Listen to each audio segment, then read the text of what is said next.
ஈமானை பற்றி கூறக்கூடிய உலமாக்கள், ஈமான் வணக்க வழிபாடுகளால் அதிகரிக்கும், பாவங்கள் செய்கிற போது குறைந்துவிடும் என்று கூறுகிறார்கள்.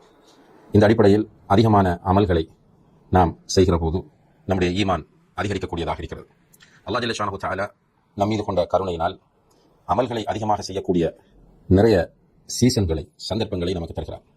அவ்வாறு அல்லாஹு தஆலா நமக்கு வழங்கக்கூடிய ஒரு மிக முக்கியமான சீசன் தான் துல்ஹஜ் மாதத்தின் ஆரம்ப 10 நாட்களாகும்.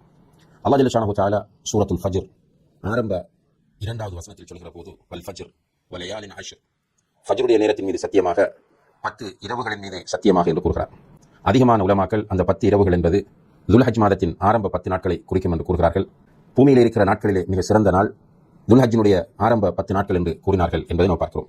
எனவே இந்த ஆரம்ப 10 நாட்களும் மிகவும் சிறப்பு வாய்ந்த நாட்களாக இருக்கின்றன.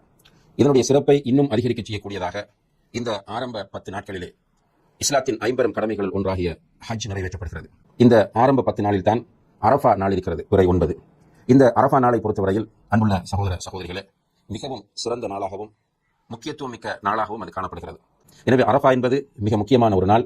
அந்த நாள் இந்த துல்ஹஜ்ஜின் ஆரம்ப 10 நாட்களுக்குள் வருகிறது. 10வது நாள், துல்ஹஜ்ஜினுடைய 10வது நாள் அறுத்து பலியிடக்கூடிய அந்த நாள் பற்றி சொல்கிற போது, நாட்களில் மிக மகத்தான நாள் அறுத்து பலியிடுகிற அந்த 10வது நாள் என்று நபி ஸல்லல்லாஹு அலைஹி வஸல்லம் அவர்கள் சொன்ன செய்தி. இவ்வாறு இந்த துல்ஹஜ்ஜினுடைய ஆரம்ப 10 நாட்களும் மிகவும் சிறப்பு வாய்ந்த நாட்களாக இருக்கின்றன. எனவே இதிலே அமல் செய்வதை பொறுத்தவரையில் அல்லாஹுக்கு மிகவும் விருப்பமானதாக இருக்கிறது. அதனால் தான் நாம் ஆரம்பத்திலே அமல்கள் செய்வதற்குரிய அல்லாஹ் தருகிற சீசன்களில் மிக முக்கியமான ஒரு சீசனாக இந்த துல்ஹஜ்ஜினுடைய ஆரம்ப 10 நாட்களை குறிப்பிட்டோம். நபி ஸல்லல்லாஹு அலைஹி வஸல்லம் அவர்கள் சொன்னார்கள், ஒரு அடியான் செய்கிற சாலிஹான அமல்களில் இந்த 10 நாட்களில் அவன் செய்கிற அமல்கள் அல்லாஹுக்கு மிகவும் விருப்பமானவை என்று நபி ஸல்லல்லாஹு அலைஹி வஸல்லம் அவர்கள் சொன்னார்கள்.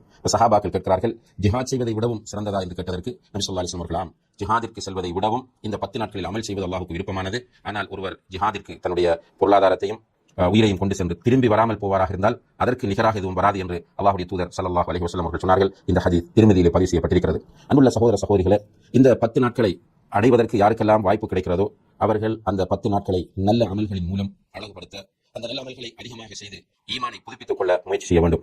நாமும் இந்த 10 நாட்களை தொழுகைகளை ஜமாத்தோடு தொழுவது, உரிய நேரத்திற்கு தொழுவது, சுன்னத்தான தொழுகைகளில் கவனம் செலுத்துவது, அல் குர்ஆன் ஓதுவது, திக்ருகள் செய்வது, முடியுமானால் நோன்புகள் நோற்றுக்கொள்வது என்று இந்த ஆரம்ப 10 நாட்களையும் முழுக்க இபாதத்திலே கழிப்பதற்கு முயற்சி செய்ய வேண்டும். நம்முடைய ஈமானை புதுப்பிப்பதற்கும் நம்முடைய உள்ளங்களிலே காணப்படக்கூடிய ஆன்மீக வறுமையை போக்குவதற்கும் முயற்சி செய்ய வேண்டும்.